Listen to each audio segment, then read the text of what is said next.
Yo, how's it going everyone? Salmon Sauce here, and today I'm going to be showing you guys the two-way play shot build that I found in 2K23. This is on next gen, by the way. Also, ignore that terrible face scan. That's why you have to do your face scan outdoors in natural lighting. There was a lamp, okay, and the lamp was closer to the bottom half of my face, and that's why the bottom half of my face is a lighter color than the top half of my face. But anyway, for this build you're going to want to make a point guard. Left or right-handed doesn't matter. And for height you want to do 6'2", weight 172, and wingspan 6'8". I was able to pull off the most badge points with these body settings, and also body shape does not matter. And these are the attributes that I have set up. 4 finishing badges. You don't really need to finish with this build. You got 23 shooting badges, which is good, but I would prefer more, but I'll get back to that in a second. And we got 25 playmaking badges, which is awesome, and 18 defensive badges, also awesome. Now, once you become a starter in the NBA, you get 4 extra badge points. And if I were you guys, I would probably put all 4 of those into the shooting. That way you get 27. The build system is pretty complex this year because multiple attributes are connected to each other for some reason. If you bring driving layup up, then ball handle will go up and all this other stuff goes up. So it could get pretty complicated doing this. But I'm going to go through real quick and try to explain why I have certain attributes where they're at.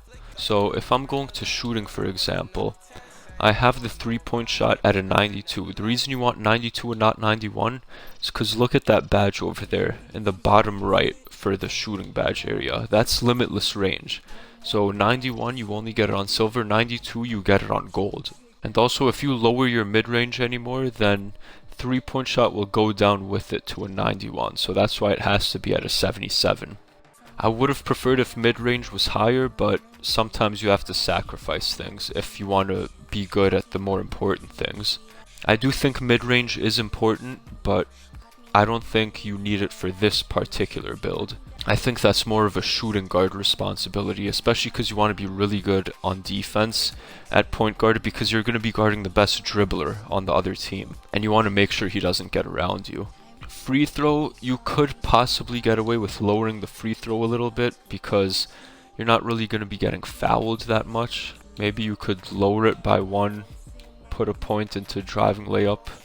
That way you could get bronze fearless finisher, but you only have 4 finishing badges, but that seems like a pretty good idea to do. And then going over to playmaking, the reason pass accuracy is at 80 is because you get gold dimer. The reason ball handle is at 86 is because that's when you unlock most of the ball handling animations. And then speed with ball 91, just because 88 you get Hall of Fame quick first step, that's the most important part, but then the extra 3 points is just to be faster. So if you do want to lower it, make sure that it's at least an 88. Then going over to perimeter defense, you could get away with lowering it by 1. You don't really need Hall of Fame menace. Maybe that could be another point that you put into driving layup, for example, and put that at a 72. But make sure you don't go under a 86 because then you can no longer get silver clamps, or you can't get gold challenger either. So you're losing a lot of badges by doing that. And then if you lower steal, you go down to 17 defensive badges. Defensive rebound you could actually lower by 1.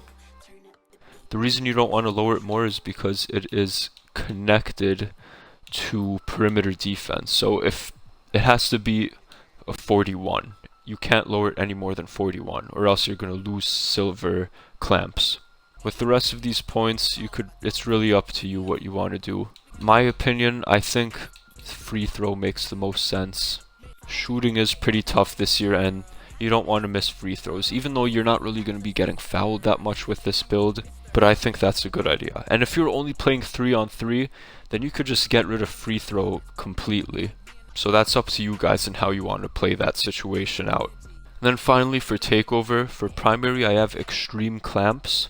Again, you're going to be guarding the best ball handler on the other team. Extreme clamps is very helpful. And then we have spot up precision because you're a play shot, you gotta shoot. But this was the best playmaking shot creator, two-way playmaking shot creator build that I found. It might not be called a two-way playmaking shot creator, but that's basically what it is. You're good at defense, you're good at shooting, and you're good at dribbling. And it's called a 3-point shot creator. But again, you're two-way. You get like 18 defensive badges, so it's a two-way shot creator basically. If you guys enjoyed this video, make sure you hit the like button, the subscribe button, and the notification bell because I have other builds and other tutorials coming out very soon.